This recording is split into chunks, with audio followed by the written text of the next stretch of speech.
नमस्कार, आप देख रहे हैं सी न्यूज भारत और मैं हूँ आपके साथ प्रिया श्रीवास्तव। वक्त हो गया न्यूज आवर का। उत्तर प्रदेश से लेकर मध्य प्रदेश और अब दिल्ली में बुलडोजर छाया हुआ है।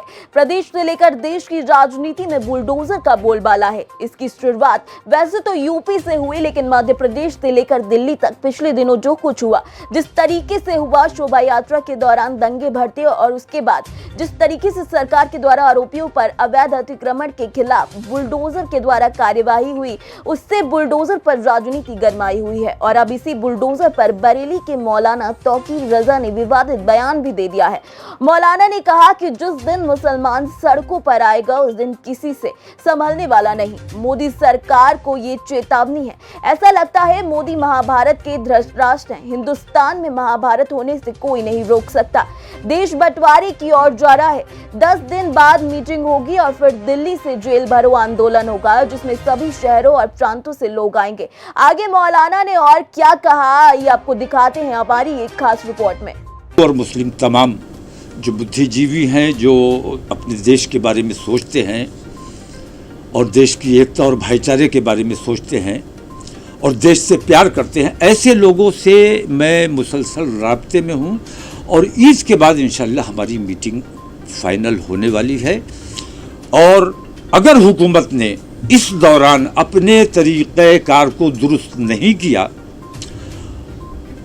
एक तरफा कार्रवाई का अमल जारी रखा और तासुब और नफरत, सबका विकास और सबका साथ कहने भर की बात है, वरना सच्ची बात यह है कि ये एक नारा भर है, असल में इस पर अमल नहीं हो रहा है। इसलिए मैं हुकूमत से मांग ये करता हूँ कि अभी 10 दिन हैं, इन 10 दिनों में अपना तरीक़ाकार दुरुस्त कर लें, वरना हम दिल्ली से इंशाल्लाह ये ऐलान होगा ईद के बाद कि हम देशव्यापी जेल भरो आंदोलन इंशाल्लाह, और उसमें हिंदू मुस्लिम तमाम लोग शामिल होंगे जो अपने देश से प्यार करते हैं।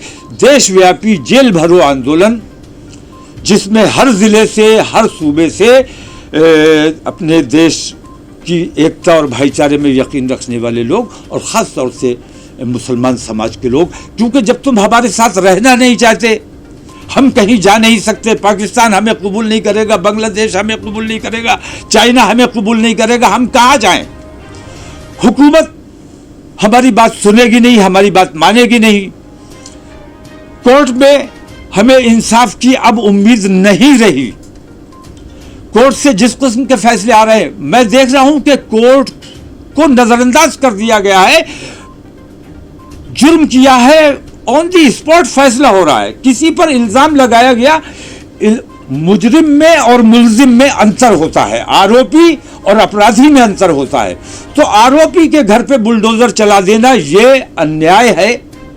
इस किस्म के अन्याय अगर इस हुकूमत में होते रहे तो इस देशव्यापी जेल भरो आंदोलन को रोकना हुकूमत के बस की बात नहीं। और जिस दिन मुसलमान सड़कों पर आएगा उस दिन फिर किसी के कब्जे में नहीं आने वाला है, ये समझ लिया जाए। तो मैं हुकूमत को चेतावनी देता हूं, खास तौर से नरेंद्र मोदी सरकार को मैं चेता देना चाहता हूं कि अगर उन्होंने अपने इस तरीक़ेकार को फौरी तौर पर दुरुस्त नहीं किया और उनकी खामोशी, तुम सबके प्रधानमंत्री हो, तुम्हारे मुल्क में इस किस्म की बेईमानी हो रही है और तुम खामोश हो, मूक दर्शक बने हुए, अंधे और बहरे बने हुए, ऐसा लगता है तुम महाभारत के धृतराष्ट्र हो। क्या नाम था उनका, वो जो अंधे महाभारत में थे, यही थे। तो धृतराष्ट्र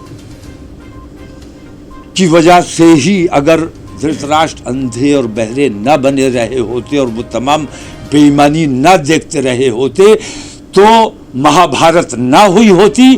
और अगर नरेंद्र मोदी धृतराष्ट्र की भूमिका से बाहर नहीं आए तो हिंदुस्तान में भी महाभारत होने से कोई बचा नहीं सकता, क्योंकि आतंकवादियों के हौसले बहुत बुलंद हैं और पुलिस और प्रशासन और हुकूमत का सहयोग उनको बराबर मिल रहा है।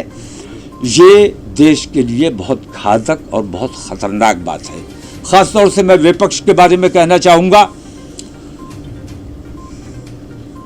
केजरीवाल साहब की, अरविंद केजरीवाल हमारे दोस्त हैं, सरकार उनकी है, लेकिन उनका कहना है कि पुलिस मेरे कब्जे में नहीं है, लेकिन प्रशासन आपका है। प्रशासन के बगैर पुलिस कोई एक्शन कैसे ले सकती है? हुकूमत, दिल्ली की हुकूमत की मर्जी और मंशा के बगैर और उनको कॉन्फिडेंस में लिए बगैर अगर कोई वहां कार्रवाई की गई है, किसी किस्म की कार्रवाई की जा रही है, तो वो अपराध है। तो हुकूमत अगर खुद अपराध कर रही है तो इससे बड़ा अन्याय और दुर्भाग्य क्या हो सकता है? तो अखिलेश यादव मूक दर्शक बने हुए हैं। अरविंद केजरीवाल ने सारी जिम्मेदारी केंद्र सरकार पर डाल दी है। तो हम अब किसके पास जाएं, कहां जाएं, किसके सामने अपने मसाइल रखें? खास तौर से उत्तर प्रदेश में मैं कहना चाहूँगा कि अखिलेश यादव जैसे नेताओं पर भरोसा जो मुसलमानों ने किया, उसका खमियाजा आज मुसलमानों को भुगतना पड़ रहा है। मैं उत्तर प्रदेश की एकता और अखंडता और देश प्रेम में यकीन रखने वाले तमाम समाजवादी के विधायकों से ये अपील करता हूं कि समाजवादी पार्टी से उन्हें तुरंत इस्तीफा दे देना चाहिए, वरना कल चुनाव आएगा तो तुम मुसलमानों को मुंह दिखाने के लायक नहीं रहोगे। और ख़ास तौर से मैं अपील करूंगा मुसलमान विधायकों से कि वो समाजवादी पार्टी से तुरंत इस्तीफा दें, विधायकी से तुरंत इस्तीफा दें और अपना एहतजाज दर्ज कराएं। और जिस बरेली से सीनियर संवाददाता विनय सिंह चौहान की रिपोर्ट। फिलहाल इस खबर में इतना ही। देश दुनिया की बाकी खबरों के लिए बने रहिए सी न्यूज़ भारत के साथ।